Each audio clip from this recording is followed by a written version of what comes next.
আপনারা জানেন বিগত সময়ে ডাকসু নির্বাচনের আগে এবং পরে আমরা নানানবিধ সংখ্যার কথা জানিয়েছি, নানান সংশয়ের কথা জানিয়েছি। আমরা যারা প্রার্থী আছে, যারা প্যানেলে যারা আছে, সাধারণ শিক্ষার্থীরা তাদের সংকটের কথা জানিয়েছেন, সংশয়ের কথা জানিয়েছেন যে নির্বাচন কমিশন তাদের যে আনাড়িপনা, অপরিপক্কতার যে বিষয়টা, তাদের যে কথায় কাজে যে মিল নেয়, নতজানুর যে মনোভাবের যে বিষয়টা, সেটা আমরা বারবার করে জানিয়েছি। কিন্তু সেটা যেন আগে যেমন জানিয়েছি, আমরা যে কনসার্নগুলো জানিয়েছি, তারা বলেছেন না যে আগে যা হয়েছে হয়েছে, নির্বাচনের দিন ভালো কিছু হবে, তোমরা আমাদের উপর আস্থা রাখতে পারো। আমরা আস্থা রেখেছিলাম, কিন্তু ওই দিন যখন আমরা ফোন দিলাম নির্বাচনের দিন যে স্যার এমন তো হচ্ছে, আস্থা তো হচ্ছে না, বলে যে আমরা দেখতেছি। অনেকগুলো বিষয় আপনারা জানেন, আপনাদের মধ্যে দিয়ে আমরা জাতির কাছে তুলে ধরেছিলাম।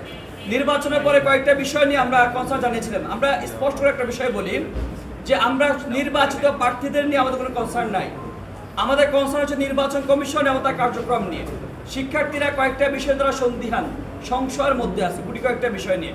আমরা সেগুলো শিক্ষার্থীরা খুবই ফর্মালি তারা হচ্ছে আলাপ আলোচনার মধ্য দিয়ে তারা সেগুলো জানতে চায়। আমরা ছাত্র সংগঠন যারা আছে, যারা প্রার্থী আছি, যারা প্যানেলে যারা আছেন, তারাও সেগুলো খুবই কর্ডিয়াল আমরা জানতে চেয়েছি। আমরা কিন্তু বিগত দিন যে সংস্কৃতি, যে মিছিল করা, মিটিং করা, বিসিকে অবরোধ করা, এত বড় একটা অনেকগুলা আলাপ আলোচনা আশা করা, আমি সেগুলো কিছুই করি নাই। কিন্তু আজকে এতদিন পার হয়ে যাওয়ার পরেও আমরা শুধু চেয়েছি নির্বাচন কমিশন শিক্ষার্থীদের মধ্যে যে সংশয়টা তৈরি হচ্ছে, স্বচ্ছতা, জবাবদিহিতা সে জায়গাটা নিশ্চিত করা হোক। সেটার ধারাবাহিকতা আজকে আমরা বিস্তারিত আমরা বসেছি।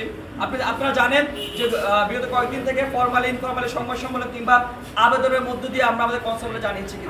কিন্তু এরই পরিপ্রেক্ষিতে আমরা জানতে চেয়েছি এই বিষয়ে আমরা কয়েকটা বিষয় আমরা দেখেছি। ব্যালট পেপারের মতো একটা সেন্সিটিভ একটা বিষয়, সেটা দেখেছি আমাদের গাউসুল আজম অরক্ষিত অবস্থায় আছে। এটা কিন্তু একটা খুবই কনসার্নের বিষয়। কিন্তু আমরা বলেছি দেখেন যে এত হাজার মানুষ ভোট দিতে এসেছে, ফাইন, ঠিক আছে, আপনি শুধুমাত্র উপস্থিত তালিকাটা দেখান। আমরা কয়েকটা গুরুত্বপূর্ণ বিষয় বলেছি, কিন্তু আমাদের একটা বিষয় মনে হয়েছে যে নির্বাচন কমিশন বলেন কিংবা বিশ্ববিদ্যালয় প্রশাসন বলেন, উদুর কিন্তু বুদুরকে চাপিয়ে দেওয়ার একটা পায়তারা তারা করতেছে। আমাদের মনে হয়েছে তারা যে অনীহা দেখাচ্ছেন, এই অনীহাটা শিক্ষার্থীদের মনে সংখ্যার জায়গাটা বেশি প্রগাঢ় করতেছে। তো সেই জায়গা থেকে আমরা এটা বিশ্বাস করতে চাই না যে নির্বাচনে বিন্দু মাত্র কোনো কিছু হয়েছে, সেটা আমি বিশ্বাস করতে চাই না। আমরাও চাই শিক্ষকরা, আমাদের বিসি স্যার খুবই আন্তরিকতার সাথে অনেক পরিশ্রম করেছেন, অনেক সাহসিকতার পরিচয় দিয়েছেন। যদিও নানান গোষ্ঠী থেকে কোনো সাহসিকতা কোনো নিয়েছেন সেটা আমি জানি না, তিনি অনেক সাহসিকতার পরিচয় দিয়েছেন। তবে আমি চাই না তার সুনাম ক্ষুণ্ণ হোক, বিশ্ববিদ্যালয় প্রশাসন সুনাম ক্ষুণ্ণ হোক। তারা এগুলো বিষয়ে তারা যে বিভিন্ন বিষয়ে তারা একটু গড়িমসি করতেছেন, এমন গড়িমসি কিন্তু শিক্ষার্থীর মনে যে সংখ্যাটা আছে সেটা আর গণীভূত হবে, সেটা আমরা চাই না।